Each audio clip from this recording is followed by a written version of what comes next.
আসসালামু আলাইকুম ওয়া রাহমাতুল্লাহি ওয়া বারাকাতুহু।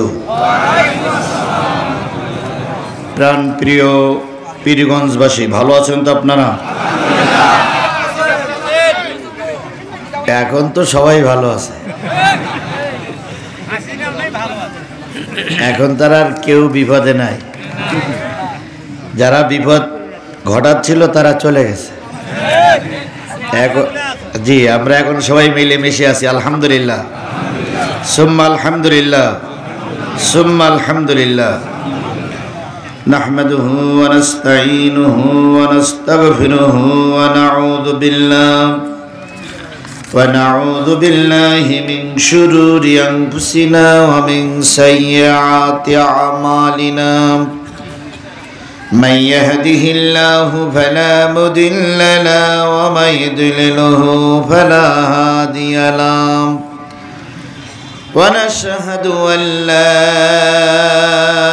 إله إلا الله وحده لا شريك له الذي أرسله بالحق بشيرا ونذيرا وداعيا إلى الله بإذنه وسراجا منيرا. فقد قال الله تعالى في كلامه المجيد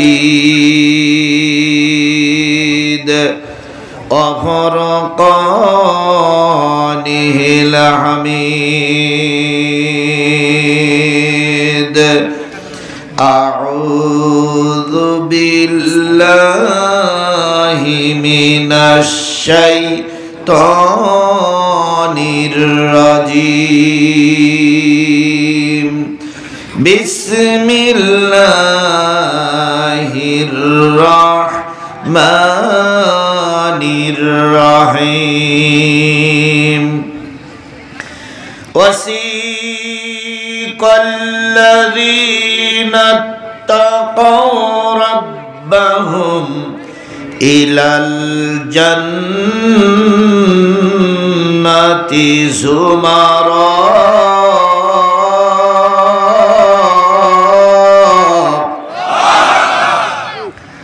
حتى إذا جاءوها وفتحت أبوابها وقال لهم خزنتها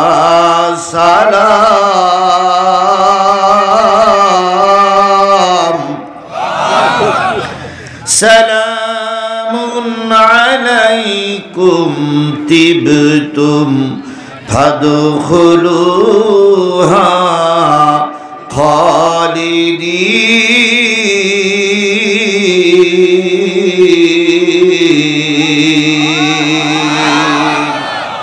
صدق الله المولانا العظيم. قال النبي صلى الله عليه وسلم أفضل الجهاد كلمة الحق عند سلطان جائر أو كما قال رسول الله صلى الله عليه وسلم. إن الله وملائكته يصلون على النبي يا أيها الذين آمنوا صلوا عليه وسلموا تسليما. اللهم صل على محمد وعلى آل محمد كما صليت على إبراهيم وعلى آل إبراهيم إنك حميد مجيد.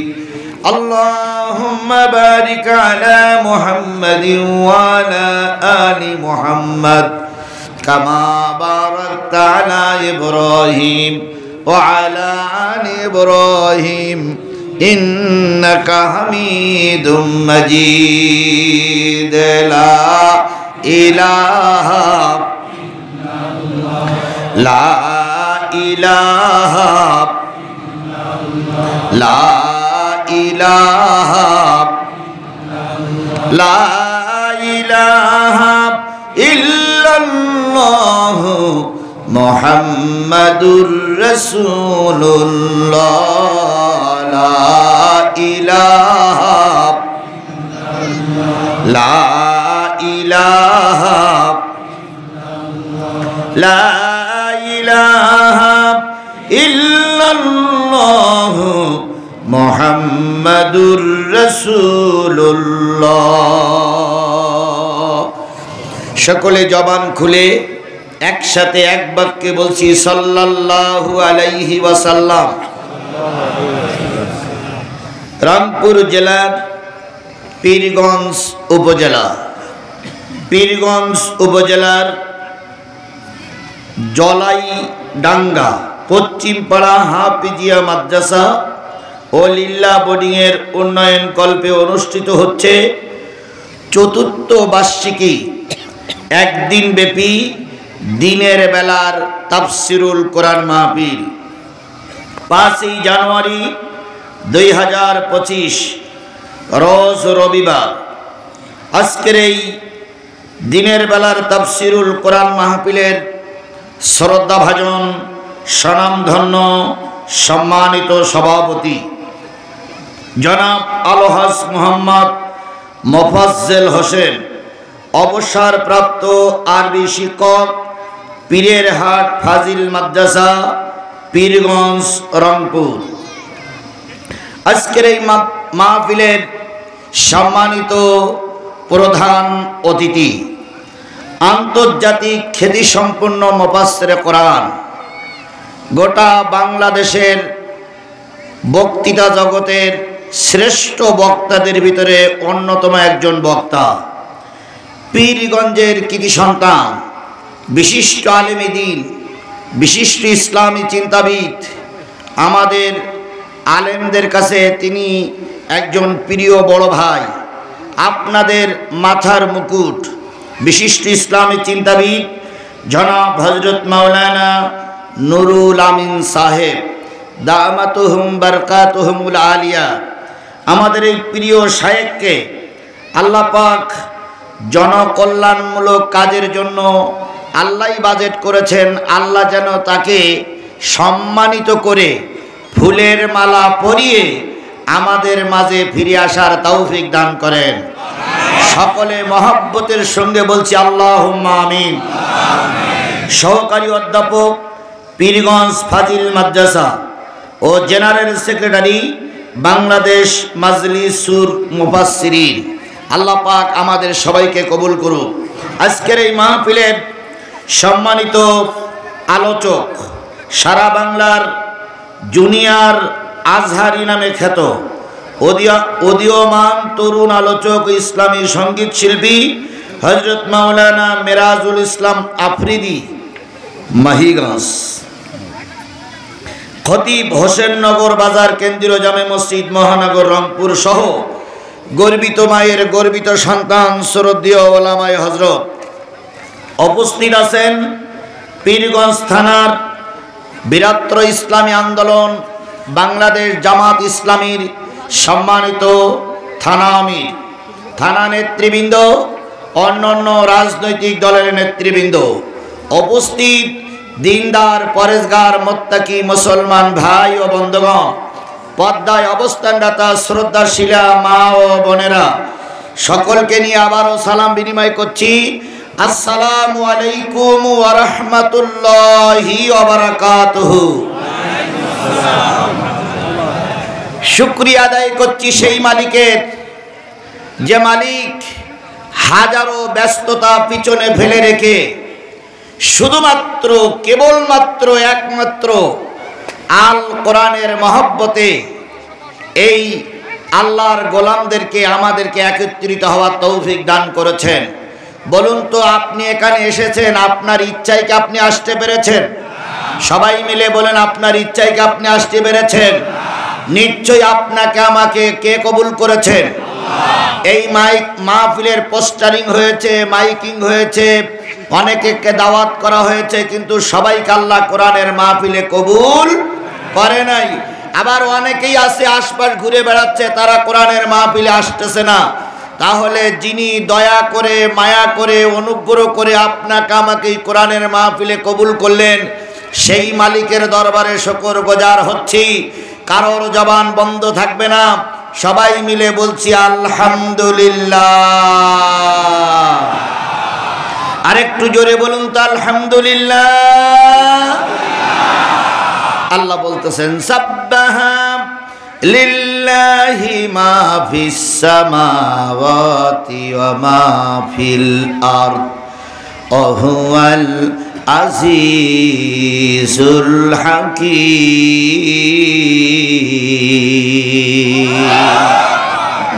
বান্দা শোনো, আসমানে যা আছে, জমিনে যা আছে, আসমানের নিচে যা আছে, জমিনের উপরে যা আছে, জমিনের তলদেশে যা আছে, ইচ্ছায় হোক আর অনিচ্ছায় হোক, শুকরিয়া আদায় করছে কার? কেবলমাত্র শুধুমাত্র একমাত্র মানুষ আল্লাহর শুকরিয়া আদায় থেকে বিরত থাকে। অথচ আল্লাহ রাব্বুল আলামিন আপনাকে আমাকে তৈরি করেছেন কিসের জন্য? কিসের জন্য তৈরি করেছেন?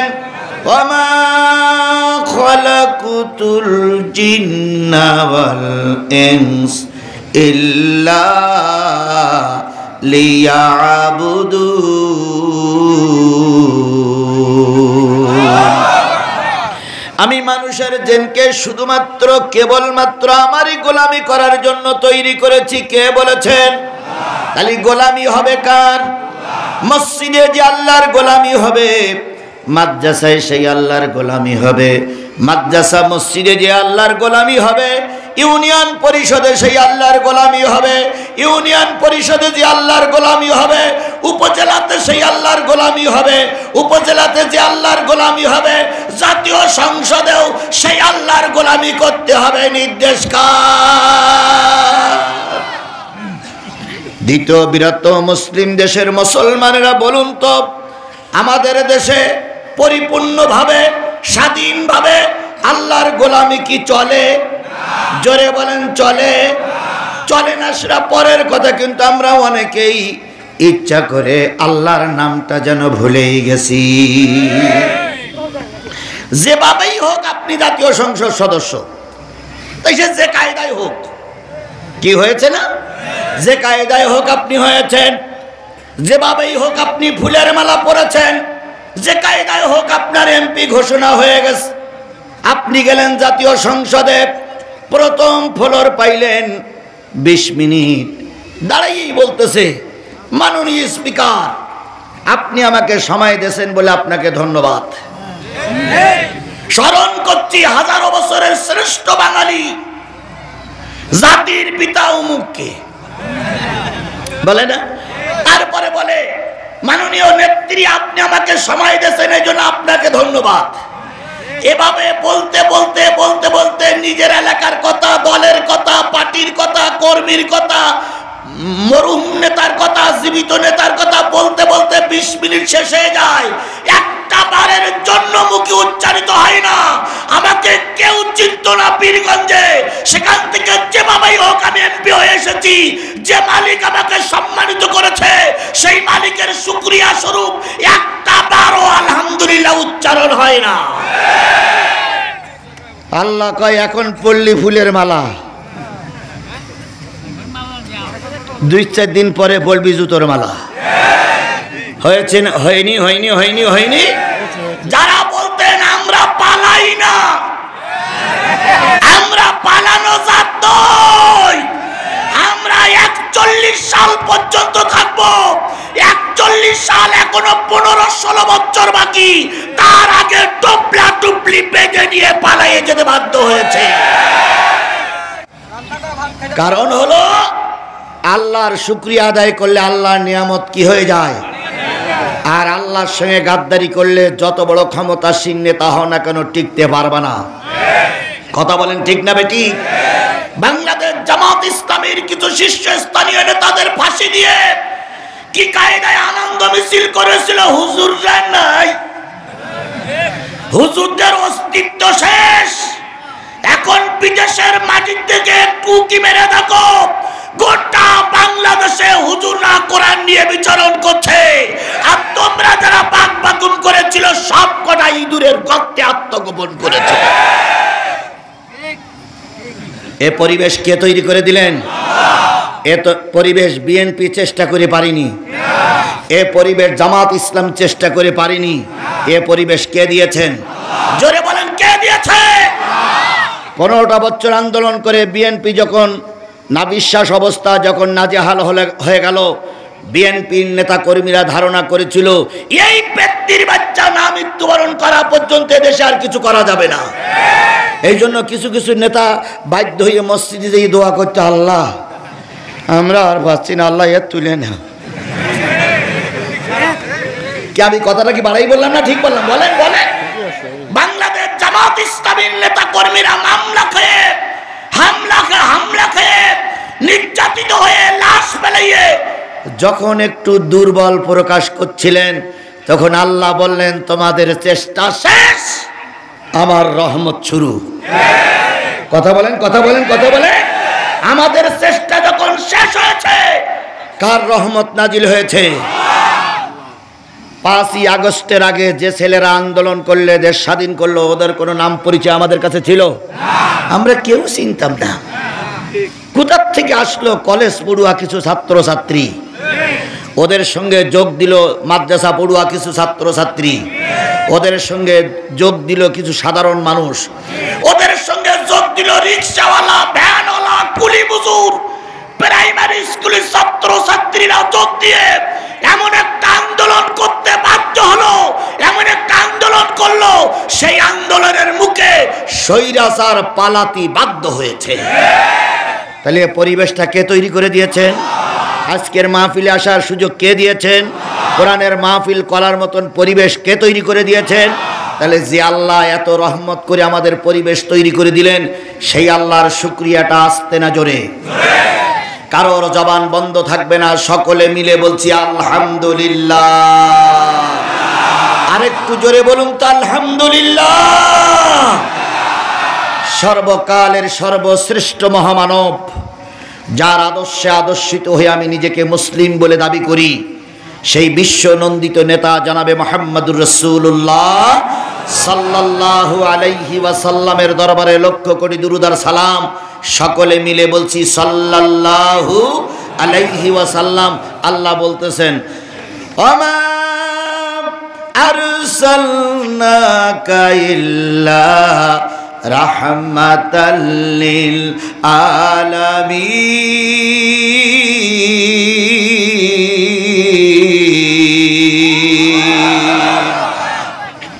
ওগো নবী, আমি আপনাকে কুল কায়নাতের জন্য রহমত করে পাঠালাম।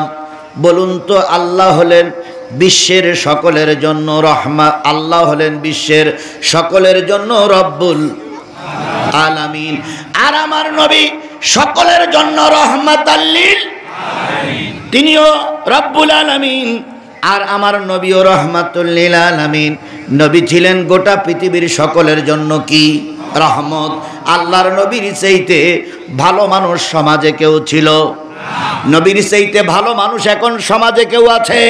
কিয়ামত পর্যন্ত অনবীক্ষণ দুর্বীক্ষণ যন্ত্র দিয়ে যদি নবীর চাইতে ভালো মানুষ তালাশ করা হয়, সকল যন্ত্র বিকল হয়ে যাবে, নবীর চাইতে ভালো মানুষ খুঁজে পাওয়া যাবে না। তিনি ছিলেন বিশ্ব নবী, বিশ্বের নেতা। মানুষ নেতৃত্ব যখন পায়, নিজের অস্তিত্ব ভুলে যায়। একবার ক্ষমতায় যেতে পারলেই কিছু লোক চিন্তা করে যে দেশে আসি পাশের দেশটা দখল করব, কারণ আমার হাতে এখন বিরাট ক্ষমতা, পাশের দেশটা কি করব? দখল করব। এরকম দেশ আমার পাশে আছে না নাই? এদের টার্গেট শুধু বাংলাদেশ দখল করার, শুধু কয় দিনাজপুর দখল করব, শুধু কয় চট্টগ্রাম দখল করব। তোমরা দখল করতে আসবা আর আমরা আঙুল চলবো। সেদিন অনেক আগে পাল্টে গেছে। আমার দেশের সোলজার বড় না, আমার দেশের পারমাণবিক বোমা নাই, কিন্তু জেনে নিও ভারত, আমার দেশের 18 কোটি মানুষ মুসলমান। আমাদের পারমাণবিক বোমা নাই, কিন্তু বুক ভরা ঈমান আছে।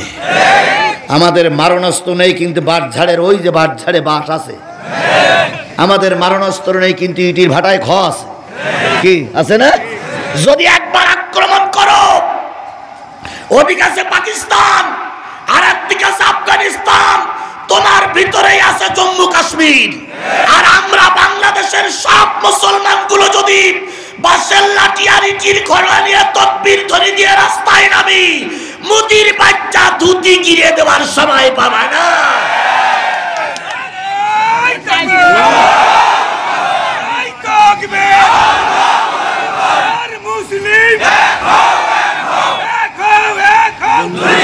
আমার ভাইরা, যদি ভারতের একজন সোলজার মারা যায়, ভারতের একজন মানুষ যদি মারা যায়, ওরা যাবে আল্লাহর জাহান্নামে। আর আমার দেশের একজন কৃষক যদি মারা যায়, সে যাবে আল্লাহর জান্নাতে। কারণ তোমাদের শক্তি আছে, সামর্থ্য আছে, কিন্তু তোমাদের কি নাই? ঈমান নাই। আর আমার শক্তি সামর্থ্য কম। একজন রিকশাওয়ালা সকালবেলা ফজরের নামাজ পড়ে, আয়াতুল কুরসি পড়ে, সূরা হাসরের 3 আয়াত পড়ে, যা জোটে তাই নাস্তা পানি করে রাস্তায় রিকশায় নিয়ে নেমেছে। আমার ওই রিকশাওয়ালা ভাই যদি মারা যায়, তাহলে যাবে কোথায়? জান্নাতে। আর তোমরা শক্তিশালী, তোমরা মারা গেলে যাবা জাহান্নামে। সুতরাং আমাদের বিশ্বাস, আমরা মরলে জান্নাতে যাব। এজন্য যার যা আছে তাই নিয়ে মোকাবেলা করার জন্য প্রস্তুত। তবুও তোমার কাছে আমরা মাথা নত করব না, করব না, করব না।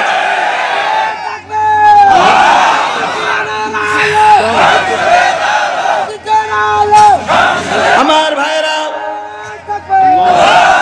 আমার ভাইরা, তাহলে কারোর আছে দেশ দখল করার নেশা, তাই না ভাই? আবার কেউ যদি ক্ষমতায় যেতে পারে, সে চিন্তা করে আমি না মরা পর্যন্ত ক্ষমতাতে নামবো না। 41 সাল, কয় সাল? 41 সাল। আর মন্ত্রীদের বলেছিল, আমি যদি মারাও যাই, তে সিয়ার খান সহ কবর দিবি, আমি যেন কবরে বসে চেয়ারে বসে মাতাবাড়ি করতে পারি। কত নেশা ক্ষমতায় থাকার। কথা বলেন, কথা বলেন। ক্ষমতায় বসেই কয় ভাত দিয়ে মারবো, পানিতে মারবো, তারপরে বলে চুবুইয়ে চুবুইয়ে মারবো। অথচ দুপুরবেলার বিরিয়ানি ভাত যে রান্না আছে, এইটা কপালে আছে কিনা ওনারাও জানে না, ওনাদের 14 গোষ্ঠীও জানে না।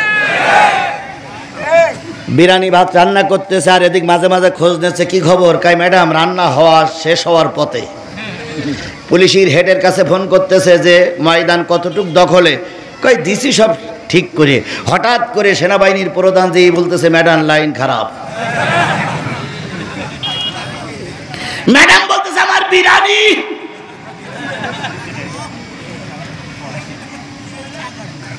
সেনাবাহিনীর প্রধান বলতে, বিরিয়ানি খেতে গেলে আপনার কিন্তু আলু ভর্তা করে ফেলবে। এখন আপনি আলু ভর্তা হবেন না বিরিয়ানি খাবেন? বাধ্য হয়ে চোখের জল নাকের ফোঁটা একসঙ্গে করতে করতে বিমানে পালাই যেতে বাধ্য হলো। কথা বলেন ঠিক না ঠিক? তাহলে বোঝা গেল ক্ষমতা চিরকাল কারের হাতের ভিতরে থাকে না। কথা বলেন, কথা বলেন, কথা বলেন। ওনারা অনেক পাওয়ার দেখাইছিল, সব পাওয়ার শেষ। আল্লাহ পাকের বিধান চালু হওয়ার দ্বার প্রান্তে চলে এসেছি আমরা। কথা বলেন ঠিক না ঠিক? গোটা বাংলাদেশের কোনো জেলা নেই এই পর্যন্ত সফর করা হয়নি এবছরেই। আর বাকি যে সময়গুলো আছে, কয়েকটা জেলা আছে, সেগুলো সফর করবে ইনশাল্লাহ। গোটা জেলা, বাংলাদেশের জেলাগুলো সফর করে আমার যা ধারণা, আমার যা আইডিয়া হয়েছে, যদি শুধু টুপিওয়ালারাই আমরা একজোট থাকতে পারি, আগামী সংসদ হবে কোরআনের সংসদ। শুধু যদি টুপিওয়ালারা এক থাকতে পারি, আর আগামীর গণভবন হবে কোরআনের গণভবন। টুপিওয়ালারা যদি এক থাকতে পারি, আগামী দেশ হবে টুপিওয়ালার দেশ। হাজারো চেষ্টা করে ওরা আমাদের দাবাই রাখতে পারবে না, পারবে না, পারবে না। শুধু এই মুহূর্তে আমাদের দরকার সব টুপিওয়ালাদের এক হওয়া। কথা বলেন ঠিক না ঠিক? বিশ্বাস করুন, আল্লাহ যদি রহমত করে, যে যাই বেকা চোখে তাকাক না কেন, আগামী সংসদ হবে কোরআনের সংসদ। সেই কোরআনের সংসদের 300 আসনের ভিতর থেকে আপনাদেরকে উপহার দিতে হবে পীরগঞ্জের আসনটা। আমি এই কোরআন শপথ করে নিয়ে জাতির সামনে আওদা করলাম, যদি আল্লাহর কোনো গজব নাজিল না হয়, যদি বাতাস যা আছে এর কোনো পরিবর্তন হঠাৎ করে না হয়, আমি আমার সাতক্ষীরার থেকে 4টা আসন কোরআনের জন্য উপহার দেব ইনশাআল্লাহ। তাহলে আমার সাতক্ষীরার থেকে যদি আমি 4টি আসন উপহার দিতে পারি, অন্য জেলার আসনগুলোর কাছে আপনার দাবি না, আপনাদেরকে পীরগঞ্জের আসনটা কোরআনের জন্য জাতীয় সংসদ উপহার দিতে হবে। কারা কারা রাজি আছেন 2 হাত উঁচু করে আল্লাহরে দেখান।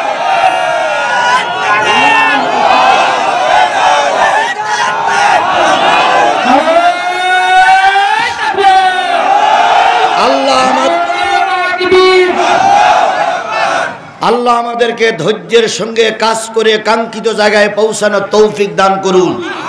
আর একটু জোরে বলুন আমিন, আরো জোরে আমিন, আরো জোরে। বলতেছিলাম রাসূলের চাইতে ভালো মানুষ সমাজে কেউ ছিল না, রাসূলের চাইতে ভালো মানুষ সমাজে কেউ নাই, রাসূলের চাইতে ভালো মানুষ এই পৃথিবীতে আর কেউ আসবে না, নাই না, আসবে না।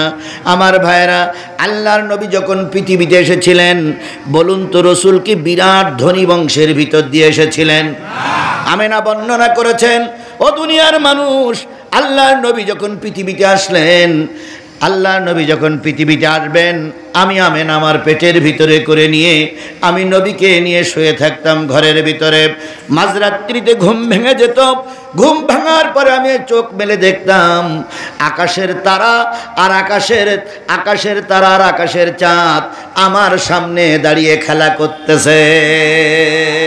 তাহলে যেই ঘরে শুয়ে আকাশের চাঁদ আর তারা দেখা যায়, বোঝা গেল ওই ঘরটায় কি ছিল না? ছাদ ছিল না, ছাউনি ছিল না। হযরত আমেনা বলেন, আচ্ছা আমেনা বলেন, আমি ঘরে শুয়ে থাকতাম, মাঝখানে ডাইন দিক থেকে বাতাস আসতো, ডাইনের বেড়াগুলো ভেঙে যেত, বাম দিক থেকে বাতাস আসতো, বামের বেড়াগুলো ভেঙে যেত। তার মানে বুঝলাম আমেনা নবীকে নিয়ে যে ঘরে থাকতেন সেই ঘরের বেড়াগুলো কি ছিল না? ঠিক ছিল না। সেই দুর্বল বেড়ার ভিতরে আমার বিশ্ব নবী জন্ম নিয়েছে। আল্লাহ নবী যেদিন জন্ম নিলেন, গোটা মক্কার আশপাশ সংবাদ হয়ে গেল, আমেনার পেট থেকে নবীর বংশ, একটি আব্দুল্লাহর বংশ থেকে আমেনার পেট থেকে একটা চাঁদের মতন ফুটফুটে সন্তান দুনিয়া এসেছে। উম্মে হানি ছিলেন একটু দূরে, এসে দেখে ঘরটা অন্ধকার, তখনও সূর্য উদয় হয়নি। উম্মে হানি জিজ্ঞেস করলেন, ভাবি ঘরে আলো নাই কেন? আমেনা কেঁদে কেঁদে বললেন, বোন, নবীর আগমনে ঘরে একটা লম্প জ্বালাবো, ঘরে একটা লণ্ঠন জ্বালাবো, তেলের ব্যবস্থা নাই। যেই ঘরে লণ্ঠন জ্বালানোর মতন তেল ছিল না, সেই ঘরে আসলেন বিশ্ব মানবতার শ্রেষ্ঠ বন্ধু। কথা বলেন ঠিক না বেঠিক? এবার আল্লাহর নবী সাল্লাল্লাহু আলাইহি সাল্লামকে কাপড় মুড়ি দিয়ে ঢেকে রাখা হয়েছে। উম্মে হানি বলেন, আমি মুহাম্মাদের মুখ থেকে কাপড়টা সরাই নিলাম, ছোট বালক মুহাম্মাদের চেহারায় যে আলো হয়েছে, সেই আলোয় আমেনার ঘরটা আলোকিত হয়ে গেছে। উম্মে হানি বলেন, আমি যখন নবীকে কোলে নিলাম, দেখলাম তার ছোট ঠোঁট দুটো বিড় বিড় বিড় বিড় বিড় বিড় করে নড়তেছে। আমি ডাক দিয়ে বললাম, ভাতিজা, তুমি ছোট মানুষ, কি যে বলো বোঝা যায় না, তুমি কি বলতেছো আমি তো বুঝতে পারি না। নবী যখন একটু বড় হয়ে গেলেন, নবীকে জিজ্ঞেস করা হয়েছিলেন, ও ভাতিজা মোহাম্মদ, জন্মের পরে তুমি কি বলেছিলে? নবী বলেছিলেন, ফুপি আম্মা, জন্মের পরে কেঁদেছিলাম, রব্বি হাবলি উম্মতি, আয় আল্লাহ আবার গুনাহগার উম্মতগুলোরে মাফ করিয়া দাও। তাহলে নবী জন্মের পরে কাঁদলেন কাদের জন্য? মুসলমান কথা বলেন, নবী জন্মের পরে কাঁদলেন কাদের জন্য? আপনারা কি সেই উম্মত? আমরা কি সেই উম্মত? তাহলে সেই উম্মত যদি থাকি, সেই উম্মত যদি হই, আমরা যে নবীর উম্মত সেই নবীর উপরে নাজিল হয়েছিল কি? সেই কোরআনের আলোচনা চলছে, চলবে। আপনি নবীর উম্মত হইলে বাড়ি থাকতে পারেন না। কালেমার দাওয়াতের পরিবেশ যখন মক্কায় হলো না, নবীজি হিজরত করে চলে গেলেন তায়েফে।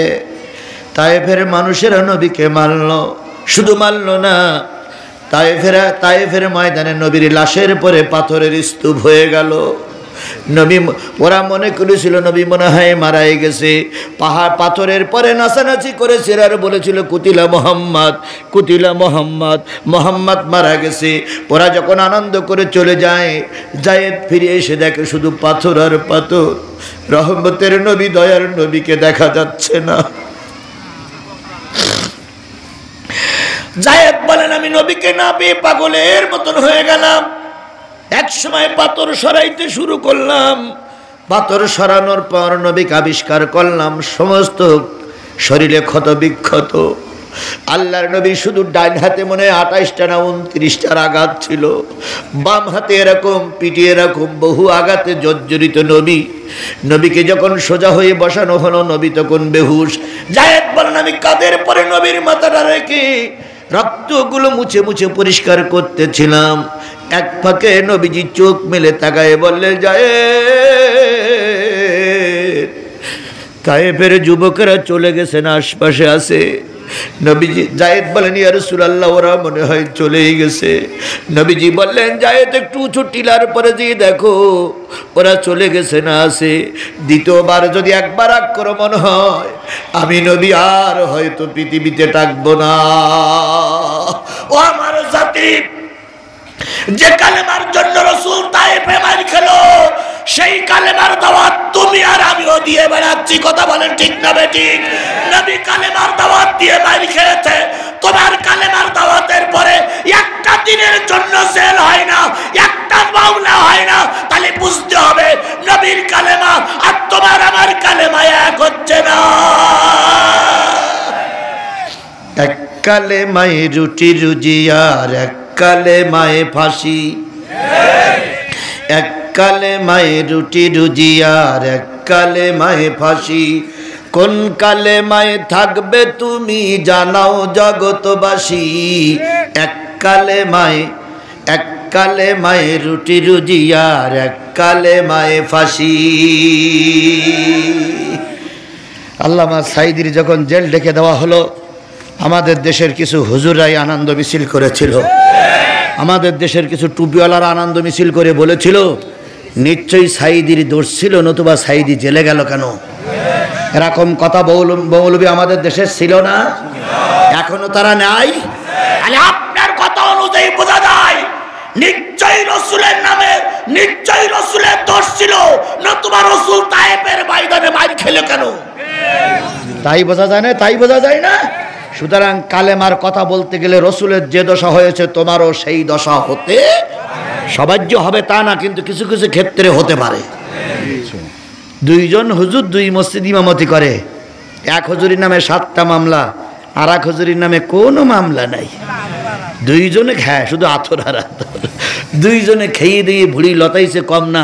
চার দোকানে বসে দুইজন চা খাচ্ছে, তো চাওয়ালা একটা রসিক মানুষ, তিনি বলতেছে আপনিও হুজুর উনিও হুজুর, আপনিও পাগড়িওয়ালা উনিও পাগড়িওয়ালা, আপনারও ভরি 3.5 হাত ওনারও ভরি 3.5 হাত, উনি 5টা মামলার আসামি, আপনার কোনো মামলা টামলা হয়নি হুজুর, আপনি কোনো বুদ্ধি টুদ্ধি জানেন নাকি? তখন যে হুজুরের নামে মামলা হয়নি সে হুজুর বলতেছে আমি একটু বুদ্ধি শুদ্ধি করে চলি, সবার সঙ্গে একটু ম্যানেজ করে চলি, এই জন্য আমার নামে কোনো মামলা হয় না। এইরকম বুদ্ধি করা চলা ম্যানেজ করা মৌলবী আমাদের সমাজে আছে না নাই? বিশ্বাস করো পীরগঞ্জের মুসলমানেরা, বাংলাদেশের টুপিওয়ালারা যদি আল্লামা সাঈদীর বিরোধিতা না করত, খোদার কসম এই জালেম সরকারের কোনো অধিকার ছিল না, কোনো ক্ষমতা ছিল না আল্লামা সাঈদীর 13 বছরের আটকে রাখে। আল্লামা সাঈদীর বিরুদ্ধে সর্বপ্রথম মামলা দিয়েছিল কে? নাজিবুল বাশার মাঝভান্ডারী। এটা টুপিওয়ালা না টুপি খোলা? এটা টুপিওয়ালা না টুপি খোলা? সুতরাং টুপিওয়ালারা টুপিওয়ালাদের শত্রু। এই জন্য আজকের এই মাহফিলে, বিশাল মাহফিলে আমি এক উদাত্ত আহ্বান জানাচ্ছি, কৌমি জগতের হোক, আলিয়া জগতের হোক, তাবলিগ হোক, চরমনাই হোক, হেফাজত হোক, শস্যিনা হোক, আট্রসি হোক, ফুরপুরা হোক, যারা নামাজি, যারা দিনদার, যারা টুপিওয়ালার পক্ষে, আগামীতে আমরা সবাই কোরআনের পক্ষে থাকব ইনশাআল্লাহ, ইনশাআল্লাহ। আমার ভাইয়েরা, নবীজি তায়েফের ময়দানে রক্তাক্ত হওয়ার পর একটু সুস্থ হয়ে আকাশের দিকে তাকাই দেখলেন জিবরিল বিরাট পাথর নিয়ে ঘুরতেছে। নবীজি বললেন, জিবরিল কি খবর? জিবরিল বলেন, ইয়া রাসূলুল্লাহ, যারা আপনাকে পাথর দিয়ে মেরেছে, আল্লাহ আমি এসেছি তাদের প্রতিশোধ নেওয়ার জন্য। নবীজি বললেন, জিবরিল তুমি চলে যাও, সব মানুষগুলো যদি মারা যায় কালেমার দাওয়াত কারে শোনাবো। এই জন্য নবী তায়েফের ময়দানে ক্ষমা করে দিলেন। নবী যখন মৃত্যুবরণ করতেছিলেন তখন নবী উম্মতের জন্য কাঁদলেন। আবার যখন রোজে মহাশরের ময়দানে যখন বিচার শুরু হবে তখনও নবী কাঁদবেন। কাদের জন্য? আমরা তো সেই নবীর উম্মত, সেই নবীজির সুপারিশ চাই কি চাই না? তাহলে তাই যদি চাই তাহলে নবীর পরে নাজিল হলো কি বলেন? নবীর পরে নাজিল হলো কি? পৃথিবীর সবচেয়ে বড় মালিক যিনি, তিনি কে? এবার পৃথিবীর সবচেয়ে দামি কিতাব যেটা, সেটার নাম কি? পৃথিবীর সর্বশ্রেষ্ঠ মানুষ যিনি, তিনি কে? তাহলে আল্লাহ রব সর্বশ্রেষ্ঠ রব, সর্বশ্রেষ্ঠ কিতাব নাজিল করেছে সর্বশ্রেষ্ঠ নবীর পরে। এই কিতাবের আলোচনা যারাই আমরা শুনতেছি, পৃথিবীর সকল মানুষের চাইতে আপনারাই হলেন সর্বশ্রেষ্ঠ মানুষ। এই সর্বশ্রেষ্ঠ মানুষগুলো মোনাজাত পর্যন্ত থাকার নিয়ত করতে হবে। আপনারা কি কোরআনের শেষ মোনাজাত পর্যন্ত থাকতে রাজি আছেন? কারা কারা রাজি আছেন? দুই হাত উঁচু করে দেখান।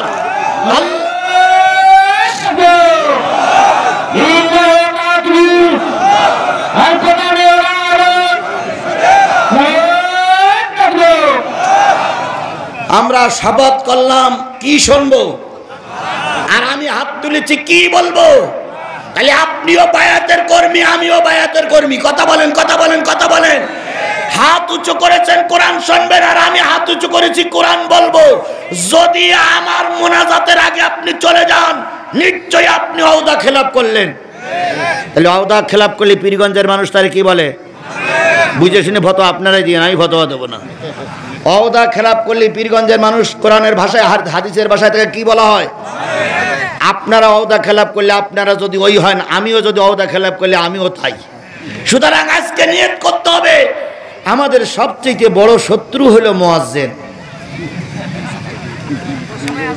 সবচেয়ে বড় শত্রু মুয়াজ্জিন নয়? দেখেন শত্রু কিনা। আমরা ঠিক আলোচনার মজবাগুলো যে একটু জমাই নিয়ে আসবো, সেই মুয়াজ্জিনের কি রোগ ধরিবে? আল্লাহু আকবার, কেন আধা ঘন্টা পরে আজান দিতে পারল না? কিন্তু ও দেবে না, সময় মতনই আজান দেবে। সুতরাং আসরের সালাত পর্যন্ত আমরা এই মাহফিলে থাকবো ইনশাআল্লাহ। সবাই রাজি? আপনারা হয়তো কতটুকু কি মনে করতেছেন, আমাদের মাজলিসুল মুফাসসিরির সম্মানিত সেক্রেটারি জেনারেল, হাজারো নয় লক্ষ আলেমের ওস্তাদ আমাদের সামনে বসা, আপনারা গৌরবান্বিত, আমরা আনন্দিত যে এরকম একটা আলেম আপনারা এখানে পেয়েছেন। তিনি আমার মাঝে বসে আছেন। আমি কথা বলতে বলতে ডাইনি বামে যাচ্ছি, আবার ব্রেক করতেছি, না জানি কোনো লোকমা পড়ে কিনা। কারণ লোকমা দেওয়ার জন্য বড় গুরু বসে আছে, এই জন্য শুধু এদিক যাই ওদিক যাই আবার ফিরে আসি, লোকমা দিলেই তো বিপদ। এই জন্য লোকমার ভয় আমার আছে, এই জন্য যেভাবে কথা বলা দরকার বলতে যাচ্ছি, আবার ফিরে আসতেছি। যে যদি ডাইরেক্ট হেড অফিসে নালিশ করে যে হুজুর হবে না, তাহলে আমার বিপদ আছে, এই জন্য লোকমার ভয় আছে। তো সেই হিসাবে তিনি বসে আছেন, আলহামদুলিল্লাহ। তিনিও হয়তো ভাই শেষ পর্যন্ত থাকবেন, ভাই চেষ্টা তাহলে শেষ পর্যন্ত আছে ইনশাল্লাহ।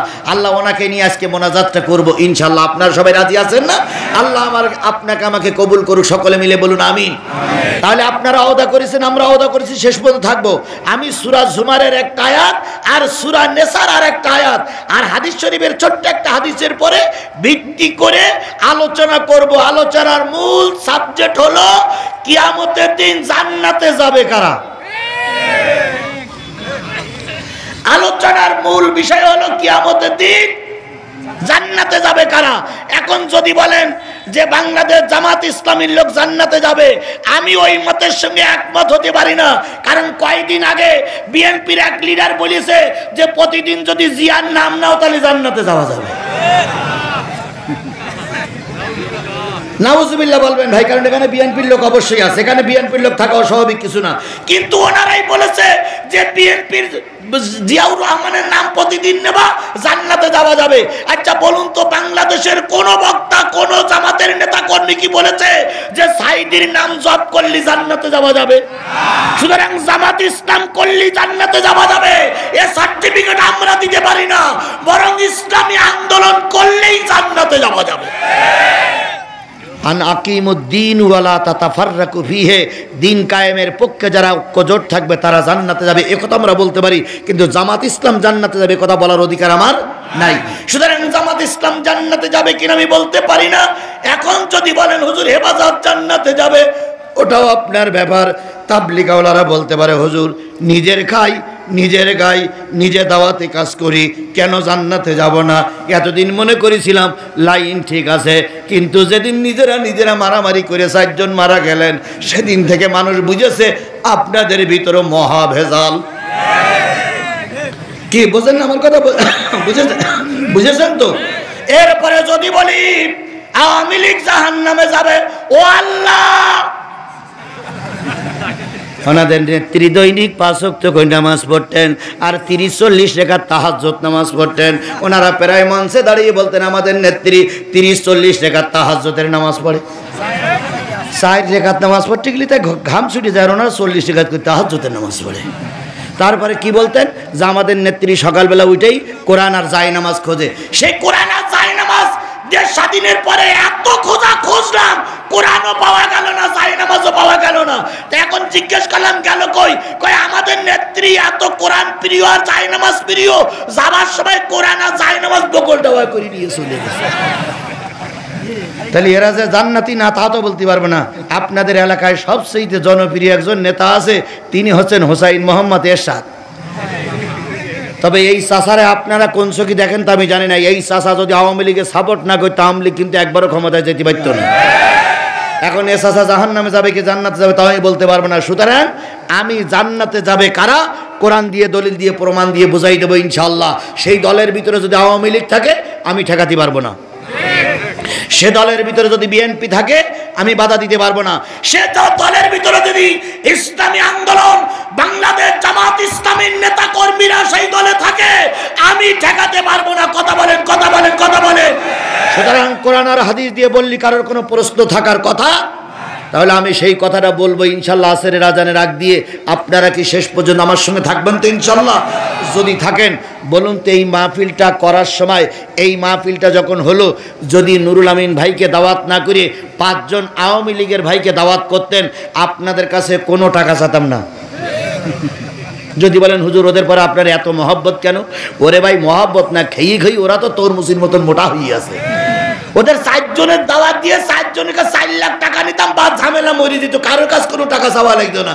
এখন যদি মনে করেন নুরুল আমিন নমিনি, নুরুল আমিন 50,000 দেখ, নুরুল আমিন মামলা ঠেকাবে না, আপনাকে টাকা দেবে। আমার জেলা আমির কাছে খোঁজ নেন, আমার নামে 20টা মামলা। 5 দিন আয়নাঘরে রেখেছিল ওরাই। আমার বাড়ি ঘরের একটা অংশ বুলডোজার দিয়ে ওরা ভেঙে দেয়।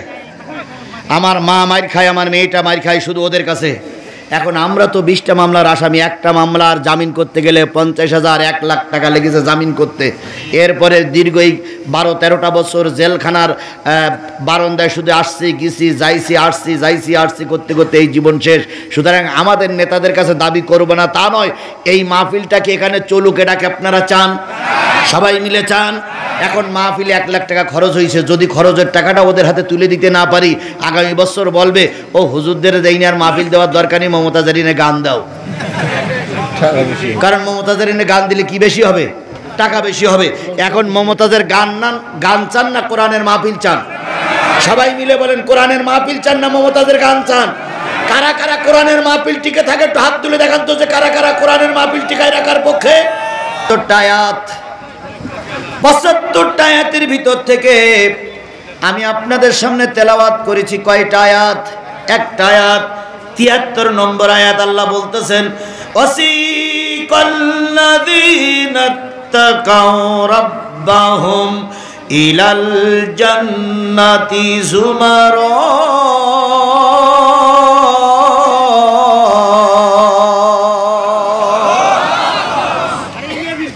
ওয়াসিকাল্লাযীনা তাকাউ, একদল ভীতু সন্ত্রস্ত মানুষদেরকে, একদল মুত্তাকি মানুষদেরকে, একদল তাকওয়া আল্লাহ ভীরু খোদা ভীরু মানুষদেরকে কিয়ামতের দিন জান্নাতের ফেরেশতা জান্নাতের দিকে নিয়ে যাবে, হাঁকিয়ে নিয়ে যাবে, সম্বোধন করে নিয়ে যাবে, যে কায়দায় হোক জান্নাতের দিকে নিয়ে যাবে। একদল মুত্তাকি মানুষদেরকে আল্লাহর কথাই হচ্ছে কোন দিকে নিয়ে যাওয়া হবে? আরো জোরে বলেন, কোন দিকে নিয়ে যাওয়া হবে? জান্নাতের দিকে একদল তাকওয়া খোদা ভীরু আল্লাহওয়ালা মানুষদেরকে নিয়ে যাওয়া হবে। এবার বলতে পারেন খোদা আল্লাহ ভীরু তাকওয়াবান খোদা ভীরু মানুষগুলো কারা?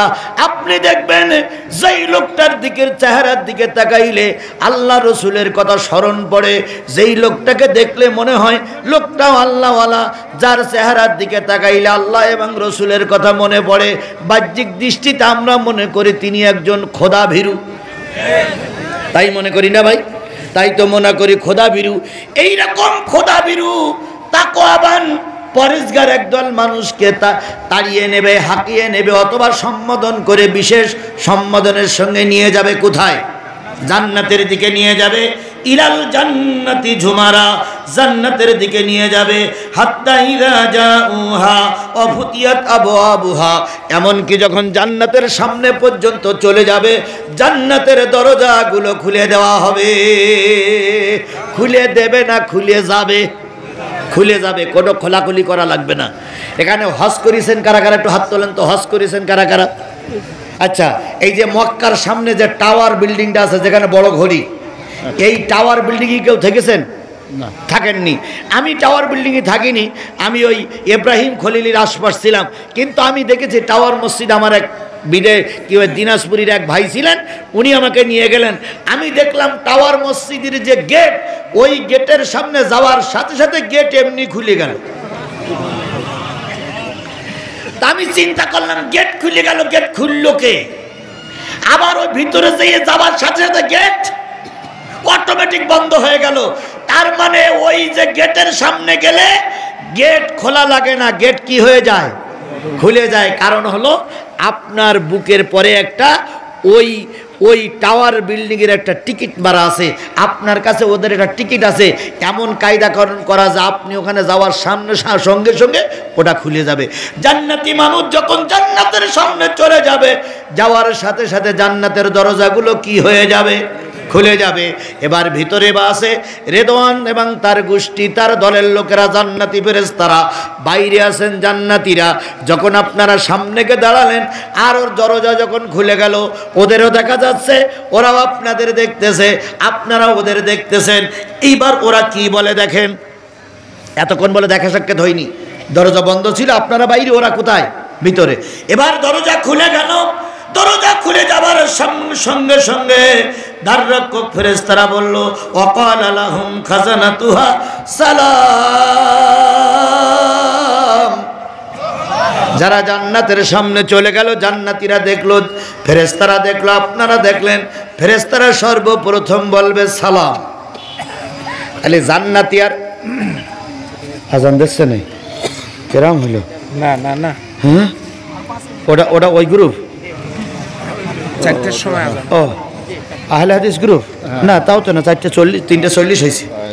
তাহলে আমাদের আজান দেবে কয়টায়? 4টা। এই আশপাশে মসজিদে যারা আছে তারা আজান 4টায়। তাহলে আর 20 মিনিট টাইম আছে। খবরদার ওঠাচলা করা যাবে না, খুব সংক্ষেপে কথাগুলো শেষ করতে হবে। ওঠাচলা করার মতন কোনো সুযোগ নেই, যেহেতু দিনের বেলায় সময় পাওয়া যায় না।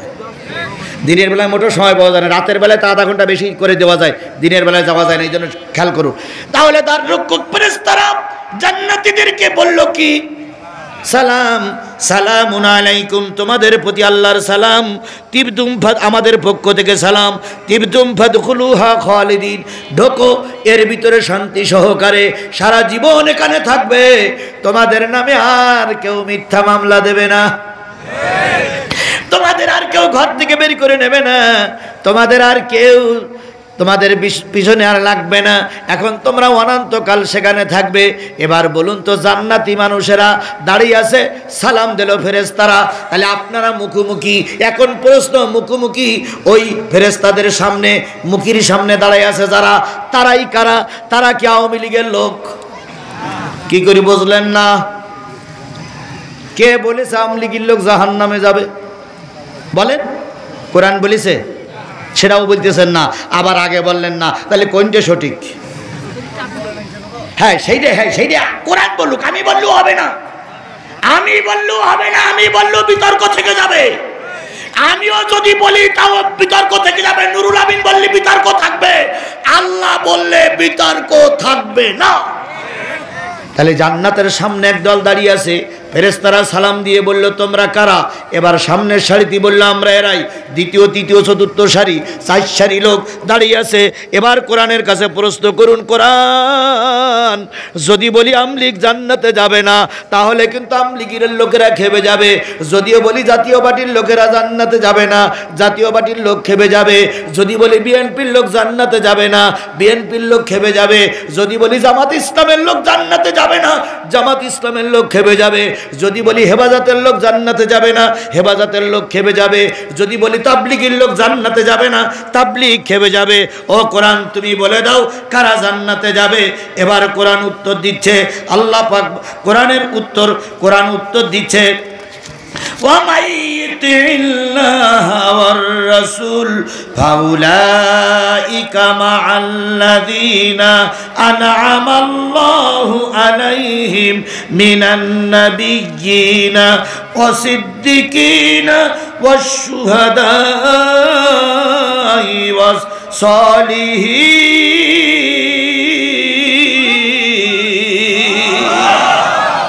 আল্লাহ রাব্বুল আলামিন বলেন, নিশ্চয়ই যারা জান্নাতে যাবে, ওই জান্নাতের সামনে কয়টা গ্রুপ দাঁড়াই আছে? তার ভিতরে প্রথম যারা জান্নাতে যাবে তারা হলো নবী। কারা? আরেকটু জোরে বলেন, তারা কারা? নবীরা যাবে জান্নাতে, নবীগণ যাবে জান্নাতে। আপনি আমি কি নবীর সঙ্গে জান্নাতে যেতে চাই? আরো জোরে বলেন, নবীর সঙ্গে জান্নাতে যাই। বিশ্বাস করো পীরগঞ্জের মুসলমানেরা, নবী নবী, নবীর বিকল্প আর কেউ হতে পারে না। ভোট করে নেতা বানানো যায়, ভোট না করেও নেতা বানানো যায়। যায় না? যায় না? যায় না? যায় না? ওরে বাবা, বিয়ে করলেও সন্তান হয়, না করলেও সন্তান হয়। কি হয় না? হয় না? হয় না করলেও সন্তান হয়, বিয়ে করলেও সন্তান হয়, ভোট করলেও নেতা বানানো যায়, ভোট না করেও নেতা বানানো যায়। তারপরে পরীক্ষা না দিয়ে সার্টিফিকেট অর্জন করা যায়, লেখাপড়া না শিখে বক্তা হওয়া যায়, অনেক কিছু না করে করা যায়। কিন্তু বিশ্বাস করো, নবী ভোট করে বানানো যায় না। বিগত 15 বছর ভোট দিতে পারেননি যারা, তারা এর ভিতরে শতকরা 99% লোক। কথা বলেন ঠিক না ঠিক? আর যারা দিয়েছিলেন তারা 1টার বদলে 69টা দিলেন। আচ্ছা, 1টা ভোটের বদলে 69টা ভোট দিলেন যারা, তারা একটু হাত তোলেন তো ভাই। একটাও নেই? আরে বাবা, তাহলে তো সব জিবরাইলি ছোট ভাই এখানে বসে আছে। তাহলে একটাও যদি কেউ ভোট না দেন, তাহলে ওরা এত ভোট পেইল কি করে? কি কায়দায় বলতেছে এবারে চাইতে সুষ্ঠু নির্বাচন আর কোনোদিন হয়নি। শতকরা 99.99% ভোট পড়িস, আর আমি পাইছি তার সিংহভাগ। সুতরাং এবারের ভোট একেবারে সুষ্ঠু নির্বাচন হয়েছে। এর চাইতে সুষ্ঠু নির্বাচন জাতি আর কখনো দেখিনি। কুকুরও ছিল হাই স্কুলের বারান্দায় শোয়া। নেতার বক্তৃতা শুনে কুকুর মাথা উঁচু করে বলতেছে, নেতা কথাটা কি হইল? কালকে তো কেউ ভোট দিতে আসেনি। কথা কি ঠিক বললাম না? ঠিক বললাম? তাহলে ভোট দিতে পারিনি 15 বছর আমরা। এনারা চেয়ারে বসে বসে বলেছে, চেয়ারে দাঁড়িয়ে বলেছে সুষ্ঠু নির্বাচন, তাই তো পরের দিন লেখা হলো সুষ্ঠু হয়েছে নির্বাচন। ভোট দিয়েছে প্রশাসন, তাকিয়ে তাকিয়ে দেখেছে জনগণ। কি? সুতরাং আমি যেটা বলতে চাচ্ছিলাম সেটা হলো, ভোট করেও নেতা বানানো যায়, না করেও নেতা বানানো যায়। বিয়ে করে সন্তান হয়, না বিয়ে করলেও সন্তান হয়। বলুন তো, বিয়ে না করেও কি সন্তান হয়? হয়। অনেক সময় দেখা যায় বিয়ে হয়নি, একজন মেয়ে মা হয়ে গেছে, ওটাও তো সন্তান। ওর পদ্ধতি এক, ও বিয়ে করার পদ্ধতি যেমন, এটাও পদ্ধতি তেমন। তবে ওইটা ছিল বৈধ, এটা হলো অবৈধ।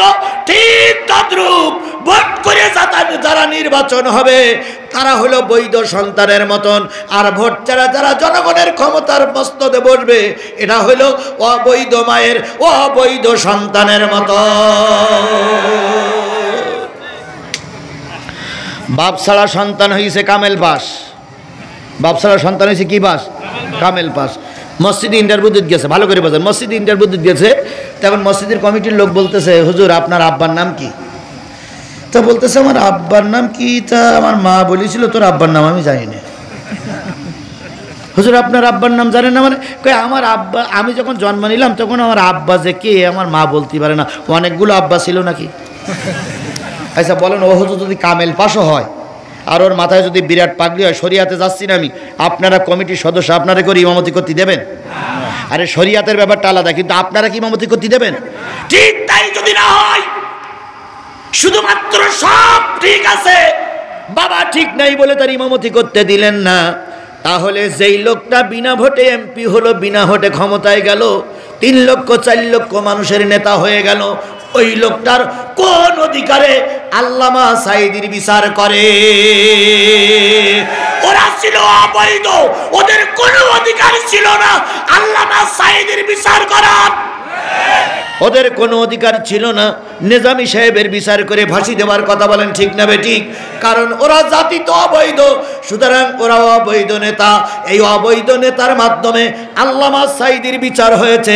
আল্লামা সাঈদীর রক্তের প্রতিশোধ আমরা নেবই, আল্লামা সাঈদীর রক্তের প্রতিশোধ আমরা নেবই। কারা কারা আমার পক্ষে একমত আছেন 2 হাত উঁচু করে দেখান। তবে সেটা শোনেন, তবে সেটা মারামারির মাধ্যমে নয়। কিসের মাধ্যমে? আল্লামা সাঈদীর সর্বশেষ কথা ছিল, আমার জীবনে 50টা বছর কোরআনের দাওয়াত দিয়েছি। সাংবাদিকরা জিজ্ঞেস করেছিলেন আপনার শেষ ইচ্ছা কি? উনি বলেছিলেন আমার শেষ ইচ্ছা আমার জমিনে কোরআনের রাজ কায়েম হোক, এটাই হলো আমার জীবনের শেষ চাওয়া। তাহলে আল্লামা সাঈদীর রক্তের প্রতিশোধ নেব আমরা নির্বাচনের মাধ্যমে। কিসের মাধ্যমে?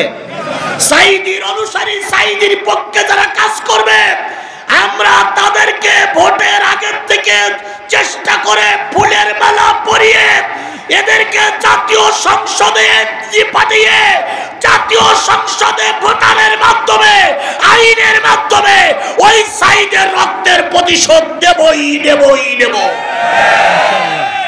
আল্লামা সাঈদীর রক্ত বৃথা যেতে দেব না। কথা বলেন ঠিক না বেঠিক? এই জন্য আমাদেরকে ঐক্যবদ্ধভাবে আগামীতে কাজ করা লাগবে। সেই কাজটা কি ভোটের 15 দিন আগে তো শুরু করবেন না, এখন থেকেই, এখান থেকেই, আজকের থেকেই। আপনার পরিবারে আপনি একলা, আরো 5 জন সদস্য আছেন আপনার বাড়ি, এই 5 জন সদস্যর বোঝানোর দায়িত্ব কার? আপনার।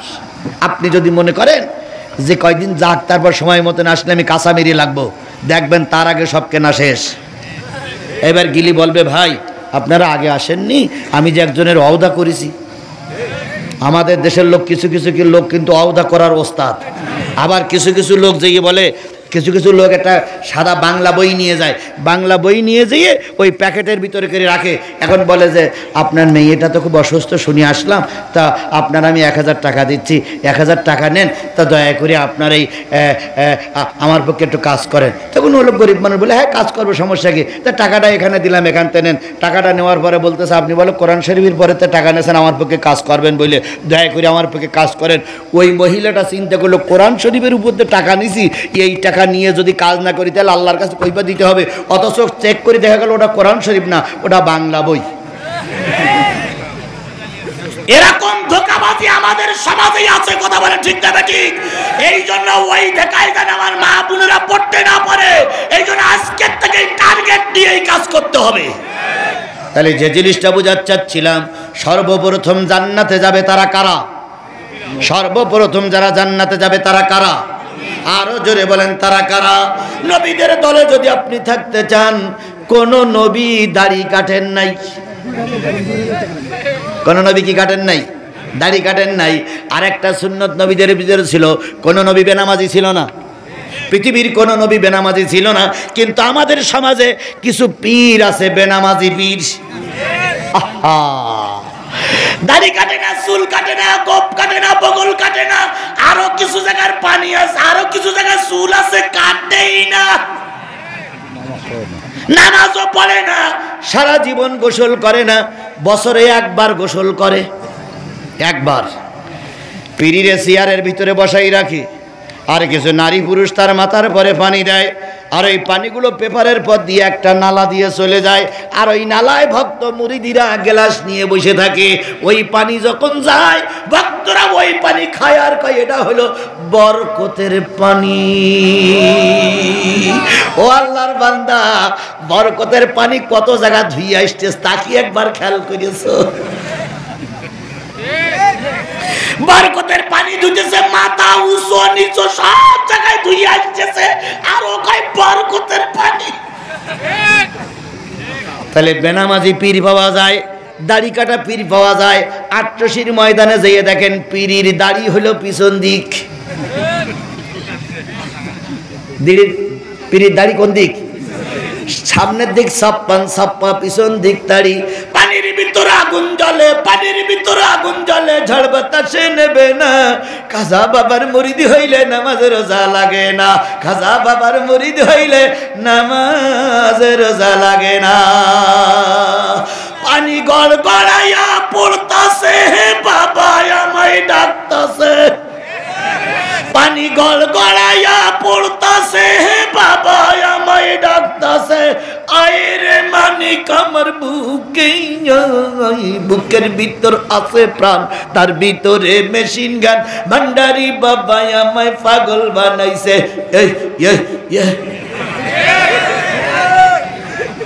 আছে না নাই? আছে না নাই? আছে না নাই? তাহলে নবীর দলে থাকতে গেলে কোন নবী বেনামাজি?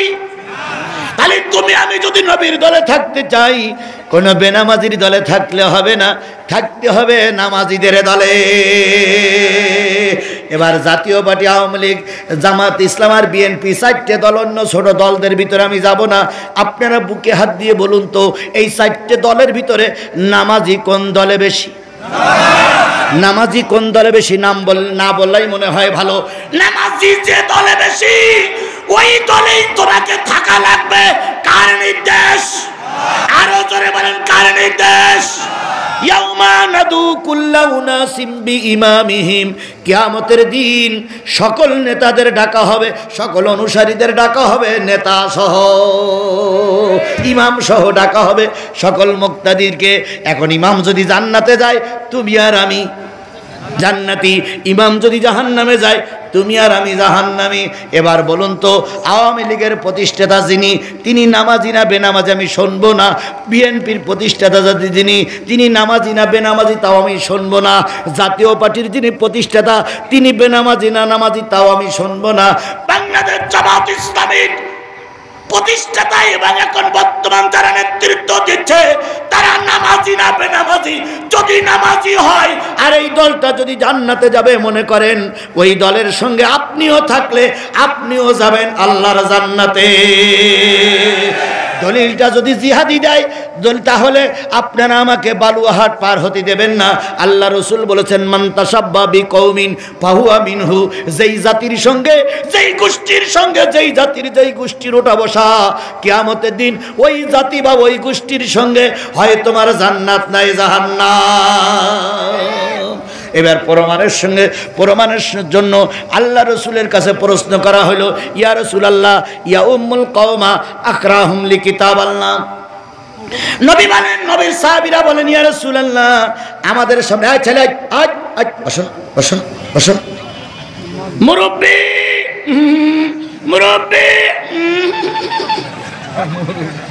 মুরব্বি শুনতেছেন, কত হয়েছে? টাইম কত হয়েছে ভাই? কত হয়েছে? 55। আর আর অল্প সময় আমি 4টে কথা বলবো ইনশাল্লাহ, সংক্ষেপে হলে বলে দেবো। আমি শুধু একটুখানি বলি, সামনে আর আমার আসার সুযোগ হবে কিনা জানি না। আমি যে কথাগুলো তো বলতে পারছি, নুরুল আমিনের মুখ দিয়ে সে কথাগুলো বাইর হবে না। যদি বলেন কেন? কেউ পদ চেয়ে নেওয়া হারাম। সংগঠন তাকে বাজেট করেছে, সংগঠনের কায়দায় কথা বলবে। আমি যে কথাগুলো মন খুলে বলতে পারবো, উনি সে কথাগুলো মন খুলে বলতে পারবে না। কারণ হলো উনি নিজে নিজে এমপি হোক, এটা কখনো তিনি বলতে পারবেন না। বলার অধিকার নেই, কিন্তু আমার অধিকার আছে, কারণ সে আমার ভাই। কথা বলেন, কথা বলেন, কথা বলেন।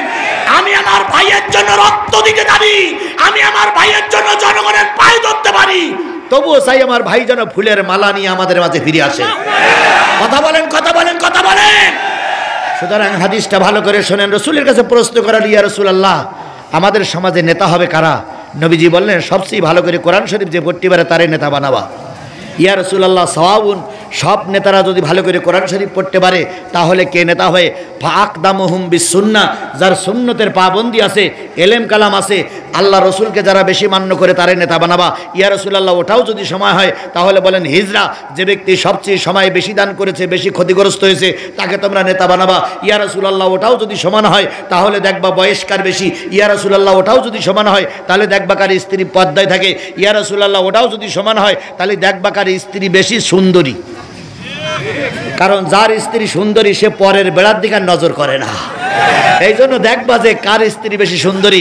এরপরেও যদি সমাধান না করতে পারো তাহলে এক জায়গায় বসে সমাধান করে নেবা। তাহলে সেই দৃষ্টিকোণ থেকে আমি আপনাদের কাছে পরীক্ষার জন্য একটা কথা বলে গেলাম, আগামী নির্বাচনে 4 জন কি 5 জন আপনার এলাকায় ভোট চাতি আসবে। ভোট চাতি আসার পরে সবাইকে দাওয়াত করবেন যে ভাই আপনি আগামীকালে আসবেন, সন্ধ্যেবেলা মাগরিবের নামাজ ইমামতি করবেন। আসরে জোহরে ইমামতি করতে দেব না ভাই। কি ঠিক আছে না ভাই? ঠিক আছে, ঠিক আছে। আসরের জোহরের ইমামতি করতে দেব না। ইমামতি করতে দেব কোন ওক্তে? মাগরিবের ওক্তে জাহিরি কিরাত ইমামতি করতে দেব। যদি পায়জামা নষ্ট না হয় তাহলে মনে করব ইসলামের দৃষ্টিকোণ থেকে উনি নেতা। এবার 6 জন দোয়া সাথী আসবে। 6 জনের ভিতরে যদি নুরুল আমিন উপযুক্ত মনে করেন আপনারা, আমি নুরুল আমিনের ভাইয়ের পক্ষ থেকে দালালি করতে আসিনি, জামাতের পক্ষ থেকে দালালি করতে আসিনি, শুধু ইসলামের খাতিরে, কোরআনের খাতিরে কথাটা বলছি। 6 জনের ভিতরে যদি নুরুল আমিন মাগরিবের সালাতে ইমামতি করার যোগ্য মনে করেন, তার চাইতে এত বড় আলেম আর কেউ নেই, এটা যদি মনে করেন তাহলে আপনাদের ইমানি দায়িত্ব হলো তার পক্ষে কাজ করা। হ্যাঁ, দোষে গুণে মানুষ, দোষে গুণে মানুষ। আস্তে আস্তে আস্তে, হ্যাঁ হ্যাঁ, হচ্ছে হচ্ছে, দোষে গুণে মানুষ। আমি এখানে লম্বা কথা বলছি, আমি যে একবার দুধি ধোয়া তা নয়। আমার এলাকায় গেলে কেউ না কেউ হয়তো আমার বিরুদ্ধে কোনো না কোনো ছোটখাটো রিপোর্ট পেশ করতে পারে, অস্বাভাবিক কিছু নয়। নুরুল আমিনের কাছে, নুরুল আমিন যে সবার কাছে ভালো তাও নয়, তবে আজকের এই কোরআনের খাতিরে সবাইকে অতীতের সব গ্লানি পিছনে ফেলে রেখে শুধুমাত্র কোরআনকে বিজয়ের জন্য সবাইকে মাওলানার পক্ষে থাকতে হবে। কারা কারা কোরআনের পক্ষে, মাওলানার পক্ষে থাকতে রাজি আছে?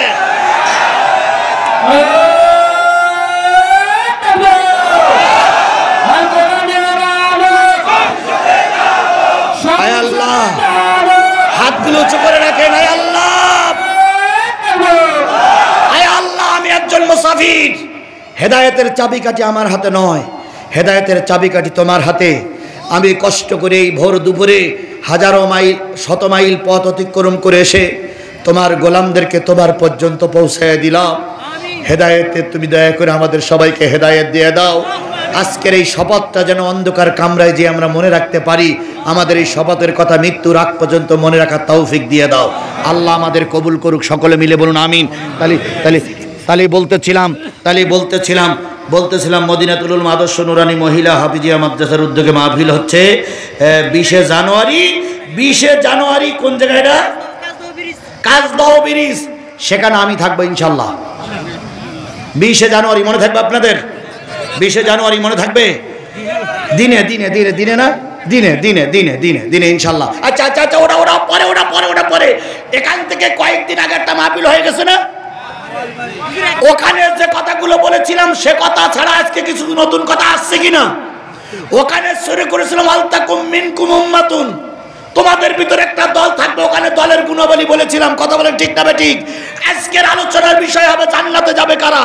সুতরাং আগামীতে আবার আলোচনা হবে, ভিন্ন আলোচনা। মনে করেন না যে ওইখান থেকে শুনবো না ভাই, আজকে যারা ভুল করছেন সেটা আর পাবেন না। এই জন্য সংক্ষেপে শুনুন, তাহলে আমরা আলেমের পক্ষে থাকবো। আলেমের পক্ষে থাকা মানে নবীর পক্ষে থাকা। যদি বলেন হুজুর দলিলটা হচ্ছে আল্লাহ রসুল বলেছেন ফাদলুল আলেমে আলাল আবেদে কাফাদলে আলা আদনাকুম সুম্মা ক্বালা ইন্নাল্লাহা ওয়া মালাইকাতুহু ওয়া হুব্বুল হুদ ওয়া নুমলাতু ফি যাহরিহা লিসাল্লুনা আলা মুআল্লিমুন নাসিল খাইরা। ভাই আপনারা দুইজন নামাজ পড়বেন আর আমরা কি সব বেনামাজি?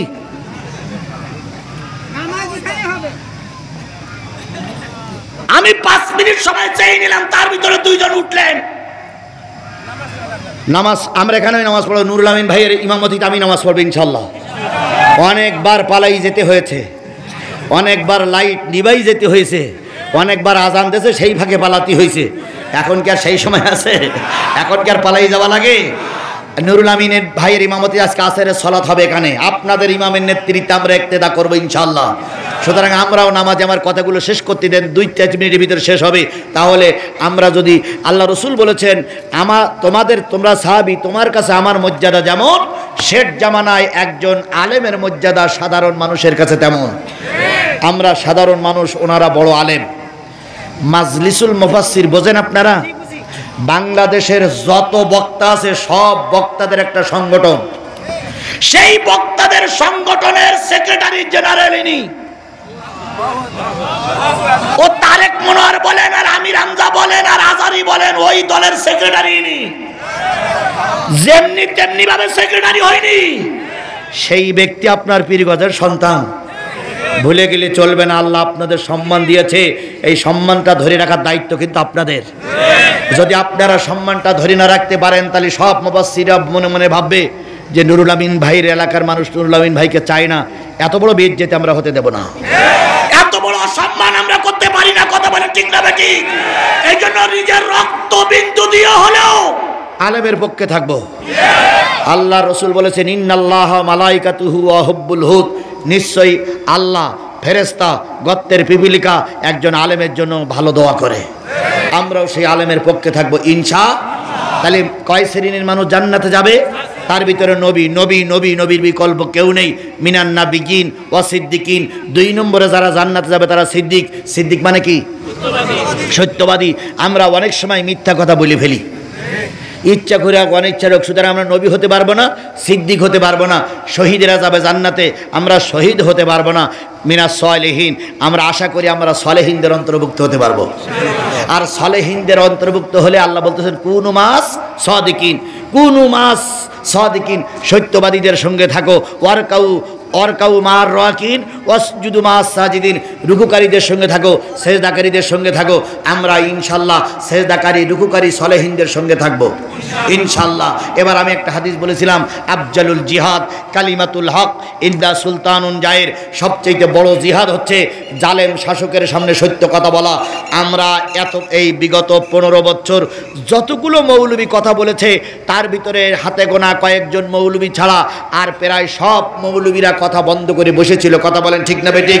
তার ভিতরে যতগুলো লোক কথা বলেছে তার ভিতরে আমরা আগের সারিতে আপনাদের এই কৃতি সন্তান নুরুল আমিন ভাইকে দেখতে পেয়েছি। কথা বলেন। তিনি আবারও কথা বলবেন জাতির জন্য। সুতরাং সেই ক্রান্তিকালে যারা বাতিলের মোকাবেলা করে টিকে আছে, আমরা তাকে বেইজ্জতি করব না। আল্লাহ দিনের খাতিরে আমাদের এই নেতাকে, আলেমকে ইজ্জতের সঙ্গে আমাদের মাঝে ফিরে আসা তৌফিক দান করুক। বেঁচে থাকলে 20 তারিখে দেখা হবে।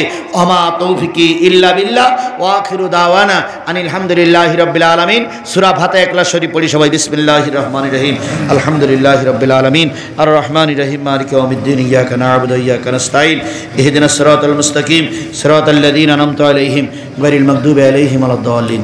কুল হুয়াল্লাহু আহাদ, আল্লাহুস সামাদ, লাম ইয়ালিদ ওয়া লাম ইউলাদ ওয়া লাম ইয়াকুল লাহু কুফুওয়ান আহাদ। আল্লাহুম্মা সাল্লি আলা মুহাম্মাদিন ওয়া আলা আলি মুহাম্মাদ কামা সাল্লাইতা আলা ইব্রাহিম ওয়া আলা আলি ইব্রাহিম ইন্নাকা হামিদুম মাজিদ। আস্তাগফিরুল্লাহ রাব্বি মিন কুল্লি জামবি ওয়া আতুবু ইলাইহি লা হাওলা ওয়া লা কুওয়াতা ইল্লা বিল্লাহিল আলিয়্যিল আযীম। আমি চাচ্ছি আমাদের মাজলিসুল মুফাসসিরের সেক্রেটারি জেনারেল দোয়াটা করুন। আল্লাহুম্মা আমিন। রব্বানা যালামনা আনফুসানা ওয়া ইল্লাম তাগফির লানা ওয়া তারহামনা লানাকুনান্না মিনাল খাসিরিন। রব্বানা إننا آمنا فاغفر لنا ذنوبنا وقنا عذاب النار رب ارحمهما كما ربياني صغيرا وقل رب ارحمهما কামা রব্বায়ানি সগীরা মহিয়ান গরিয়ান সর্বশক্তিমান আল্লাহ তুমি তোমার কুদরতি নয়নে তাকায় দেখো পবিত্র রজবের চাঁদে আল্লাহ দিনের বেলায় প্রচন্ড কর্মব্যস্ততার ভিতরে হাজার হাজার নারী আর পুরুষ নিজেদের কাজকর্ম ফেলাই রেখে তোমার কোরআনের মাহফিলে আমরা সবাই যোগদান করে আল্লাহ নিজেদের কষ্টবর্জিত টাকা দিয়ে নিজেরা কষ্ট করে এসে মাথার ঘাম পায়ে ফেলে দীর্ঘক্ষণ ধরে ধরে আল্লাহ তোমার নাজিলকৃত কোরআন সূরা জুমারের একটি আয়াত সূরা নিসার একটি আয়াতের উপরে ভিত্তি করে তোমার নবীর মুখ নিঃসৃত বাণীর একটা ছোট্ট কথা স্মরণ করে দীর্ঘক্ষণ কথা বলে সামনে পিছনে ডাইনে বামে তোমার প্রিয় মাহবুব বান্দাদেরকে নিয়ে আমি এই সমাজের সবচেয়ে নগণ্য একজন গোলাম ও মাবুদ দীর্ঘ পথ অতিক্রম করে এসে আল্লাহ কথা বলে তোমার কাছে হাত তুলেছি আল্লাহ হক্কানি আলেম আমার পাশে বসা আল্লাহ তাআলা ইসলামী আন্দোলনের সিপাহ সালাররা আমার পাশে বসা দিন কায়েমের পক্ষের নেতা কর্মীদের সঙ্গে করে নিয়ে তোমার কুদরতি দরবারে হাত তুলেছি আল্লাহ এই কোরআনের মাহফিল আমাদের সকলের নাজাতের জরিয়া বানায়া দাও কোরআনের মাহফিলের ইন্তজাম যারা করলো শোনার জন্য আমরা যারা আসলাম শোনার জন্য যারা আসলো বলার জন্য আমরা যারা এসেছিলাম আর এই কোরআনের মাহফিলকে টিকাই রাখার জন্য যারা টাকা দিল পয়সা দিল কিয়ামতের দিন মুসিবতের কালে এই কোরআনের মাহফিল আমাদের সকলের নাজাতের জরিয়া বানায়া দাও আল্লাহ আসরের আজান হয়ে গেছে এখন নামাজের জন্য প্রস্তুতি চলছে ঠিক সেই সময় হাত তুলেছে আমাদের অনেকের মা নাই অনেকের আব্বাজান দুনিয়ার থেকে বিদায় হয়ে গেছে যাদের মা বাপ কবরে শুয়ে আছে আল্লাহ তাদের কবরগুলো তুমি জান্নাত দিয়ে পরিপূর্ণ করে দাও যাদের মা বাপ এখনো বিছানায় শুয়ে শুয়ে কাতরায় যাদের মা বাপ এখনো বিছানায় শুয়ে আছে আল্লাহ মৃত্যু রোগ ছাড়া সকল প্রকার রোগ থেকে সাফায়ে আজলা কামেলা দান করে দাও